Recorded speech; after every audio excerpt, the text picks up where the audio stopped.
Main Man, Made Man here. Y'all know I get down. We talking boxing. So I'm just reading some information about Andy Ruiz and Anthony Joshua and just kind of wondering what's going to happen in the future with these two. Will we even possibly get a third fight between Andy Ruiz and Anthony Joshua?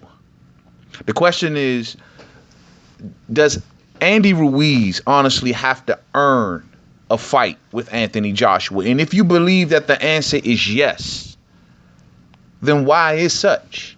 Because the fact of the matter is Andy Ruiz does have a victory over Anthony Joshua. Anthony Joshua, yes, beat Andy Ruiz pretty much every round in their rematch. Yes, Andy Ruiz pissed away a humongous opportunity. I can totally understand why fans are down on Andy Ruiz. He came in there as a blimp. He totally gave up. He showed no effort in that rematch whatsoever. So I understand. But that still does not erase the fact that Andy Ruiz has a victory over Anthony Joshua. And not only a victory, but a knockout victory. That's huge.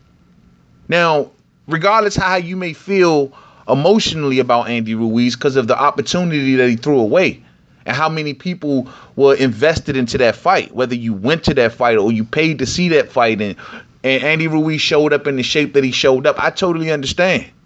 I totally get it. But he did what he did. That doesn't take that fact away. It doesn't take the fact away that the score on the board is 1-1. It's tied. If you are an Anthony Joshua fan, why would you be happy with your guy having a tie?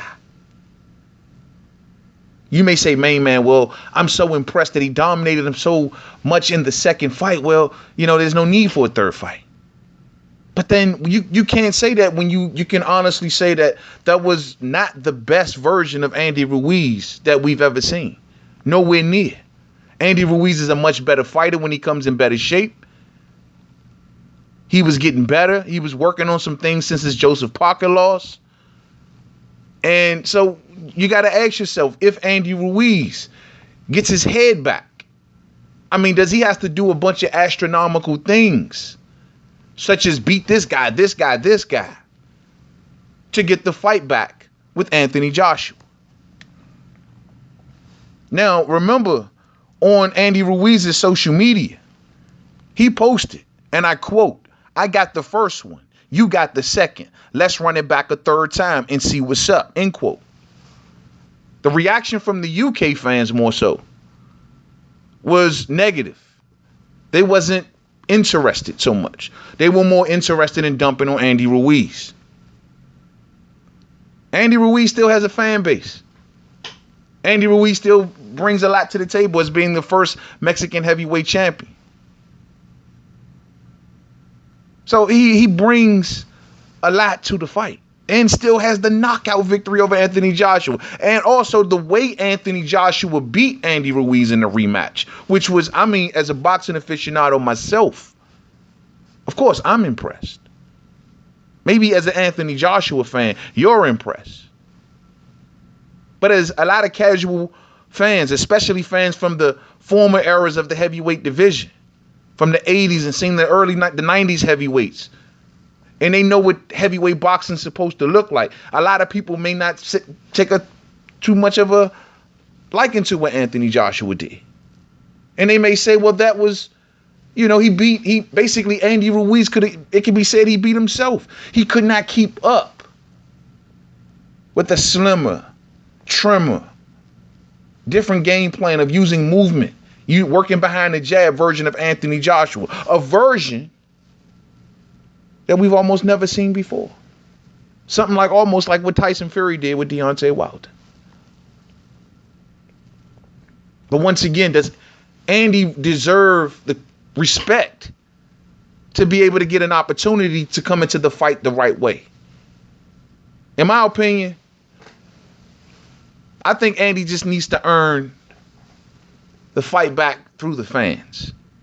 Does he need to tune up? Absolutely. We all know that he came in looking bad in his last fight, totally out of shape. And on top of that, Andy Ruiz is also in the midst of a trainer change. All of that mixed together, seeing where his mental is at. If he wants to keep on operating on this level, then he's going to need a tune-up. We're going to have to see where he's at. He's going to have to see where he's at before he thinks about jumping into a fight so fast. And most importantly, he's going to have to show the fans where he's at. His way back to Joshua. It's not doing a bunch of things to impress Joshua. It's to impress the fans. Make the fans believe in him again.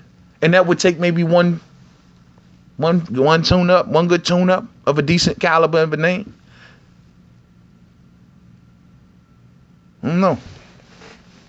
But to say that Andy Ruiz has to beat Dillian White, beat this guy, beat Luis Ortiz, beat that guy, beat this guy, beat all of these fighters just to get back to Anthony Joshua.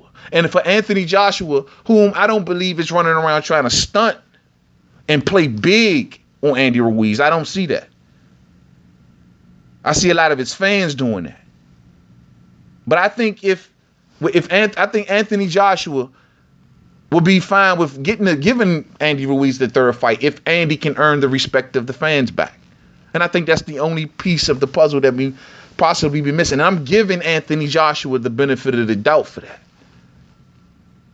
But Anthony can't come out off some, oh yeah, he's got to do this and beat that guy. He's got to fight Wilder. He's got to fight. I understand they want to do an AJ versus Fury or get into the Fury and Wilder situation. I get it. But what Hearn needs to understand is that the fans are also not going to forget that the score is 1-1.